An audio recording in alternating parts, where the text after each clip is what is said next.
En esta ocasión platicaré con el doctor Jorge Valdés. Él es el director, digamos, aunque el nombramiento es decano, no por viejo, sino porque así es el término en el Instituto Tecnológico de Monterrey, el equivalente al director de la Escuela o Facultad de Medicina del TEC. Pero además, Jorge Valdés preside la Asociación Mexicana de Facultades y Escuelas de Medicina. Y doctor, buenas noches, muchas gracias por estar aquí en el Asalto a la Razón. Un placer estar por aquí, don Carlos. Muchas gracias por la invitación. Al contrario, mire, lo que pasa es que no parecen encajar las cuentas. Tengo entendido que en el país hay suficiente número de médicos para atender a la población, aunque creo que el margen es menor que el que sugiere la Organización Mundial de la Salud. Sin embargo, lo que parece que no encaja es la ocupación de plazas en el sistema público de salud, porque pues la convocatoria lanzada por el gobierno para contratar a 14,000 y pico de especialistas, así dijo, pues solo se registraron 10,920. Y no entiendo bien la cuenta, pero según el director del Instituto Mexicano del Seguro Social, Zoé Robledo, están sin postularse 7,360 médicos. ¿Cómo ve usted este fenómeno? Pues dirían mis colegas universitarios que pedirle cuentas a un médico no es el más sano de los consejos, pero vamos a intentar contestar algo, don Carlos.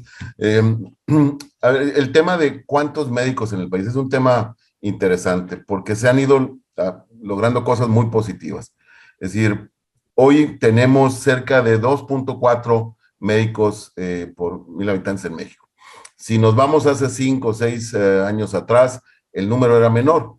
Hoy ya depende contra qué se compare. Usualmente se usa el de la Organización para el Desarrollo Económico, que es muy variopinto, muy extremos, grandes extremos. Pero si nos comparamos con Latinoamérica, pues estamos por arriba, ligeramente por arriba del promedio latinoamericano, que es nuestra región, ¿no? Pero entiendo que la OECD y la OMS hablan de que lo ideal es que haya 3.3 médicos por cada 1,000 habitantes. Más el promedio, la OECD sitúa el promedio en base a sus agrupados, ¿no? A sus agremiados.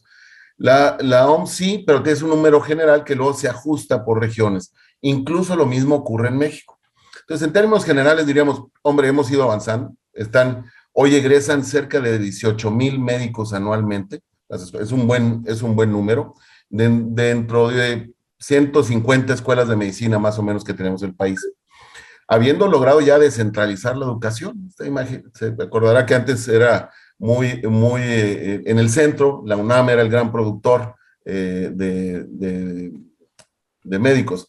Ahora, es interesante ahí también ver, porque lo que hoy se habla de estas plazas son de los especialistas médicos, no de los médicos generales. Pero uno, aceptando que hemos mejorado los números, que dependiendo cómo se van los números, claro, estamos bien, pero en regiones, en nuestro país hay una gran heterogeneidad. Es decir, tenemos regiones como Ciudad de México, Guadalajara, Monterrey, con estándares por arriba de lo esperado, y regiones que lo ha señalado muy bien la Secretaría de Salud, donde no se alcanza el número adecuado. Pero entrando al tema especialistas, fíjese, hay 147,910 especialistas registrados en México. Entonces, esta convocatoria de 14,000, pues es el 10%. Es una convocatoria en volumen interesante para ocupar estas plazas. Ahora, de estos 147,000, don Carlos, 76,000 están contratados en las instituciones. 76,000. Si hacemos cuentas rápidas, digo que no somos los mejores los médicos, pero un poco por ahí de la mitad, un poquito más están, por debajo de la mitad están contratados en instituciones. ¿Qué quiere decir esto? Que el mercado los absorbe.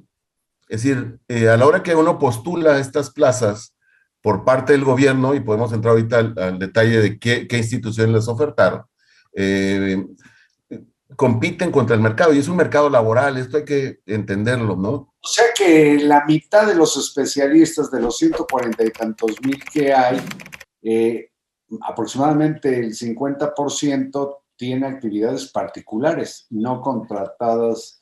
Sí, probablemente más, pero exclusivamente particulares, de los números que se arrojan, a lo mejor no son los mejores estudios, pero podemos usarlos para una base de cálculo.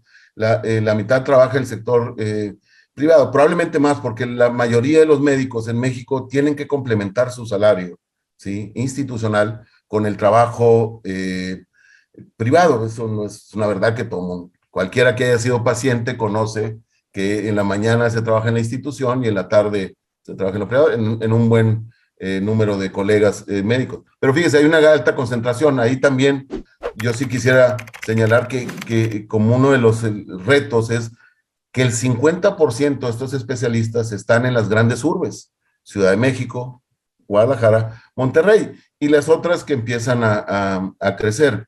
Ahora, también hay que decir, México está en un proceso de urbanización. No me refiero nada más de servicios urbanos, sino la población dejó de ser rural desde hace tiempo. Y hoy Sí, se calcula... el 80% de la población estamos en ciudades. Así es.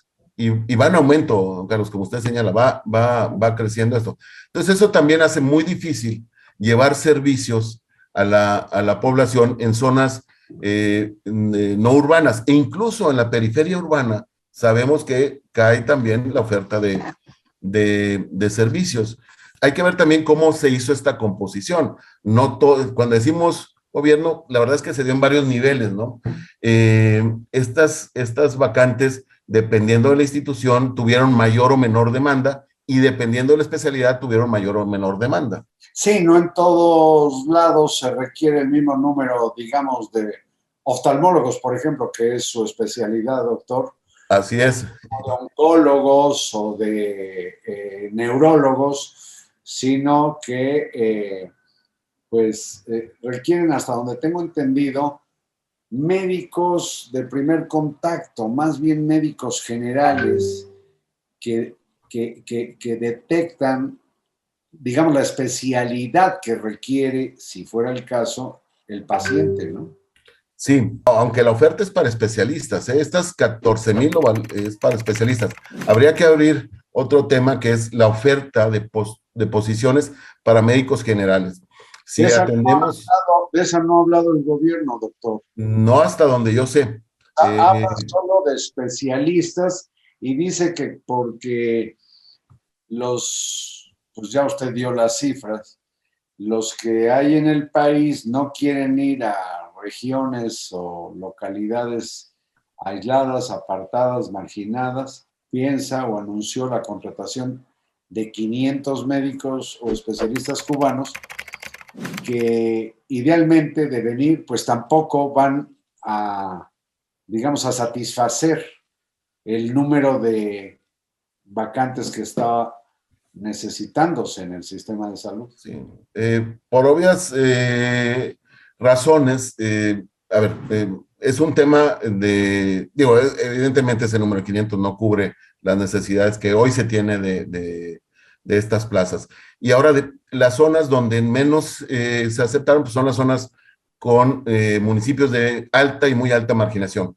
Desafortunadamente es donde más se requieren atención médica, y está concentrada en ciertos estados, ¿no? En Veracruz se rechazó, creo que el 94% de las plazas, por mencionar un número. Nayarit le sigue con 93%. Varían un poco los reportes, pues ya ven que los días apenas se va a hacer, se cerró, y el anuncio de las plazas lo hacen el día 7 de junio, hasta donde entiendo. Pero también por instituciones. Pemex logró cubrir el 83% de sus plazas.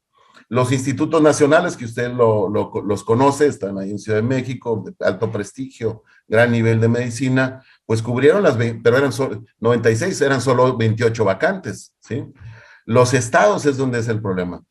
Por ejemplo, el ISSSTE, por lo que hay por ahí un reporte, solo el 17% cubrió. Tenemos una gran oportunidad en ese sentido, porque sí hay egresados. Lo que se tienen que generar son las condiciones adecuadas, la atracción es En suficiente.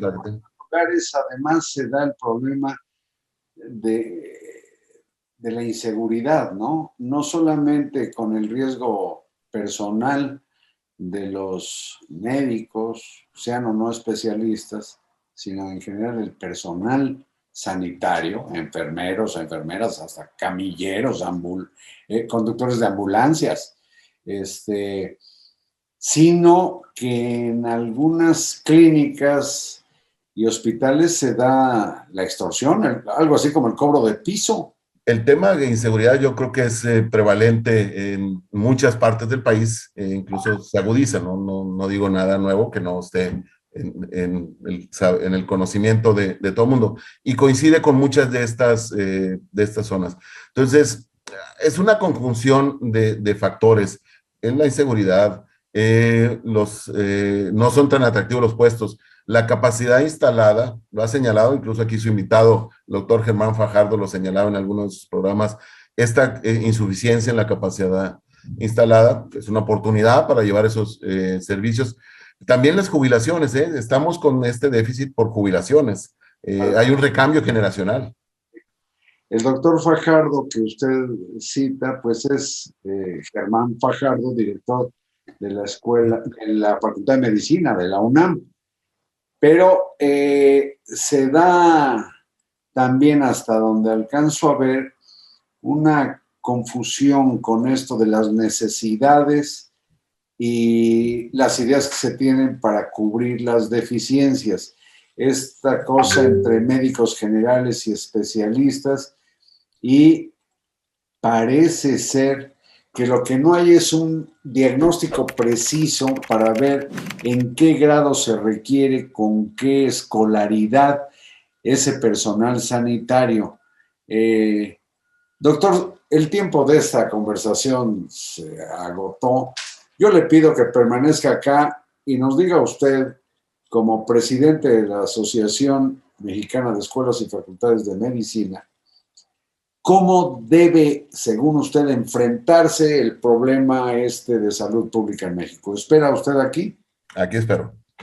Muchas gracias a ustedes y hasta mañana.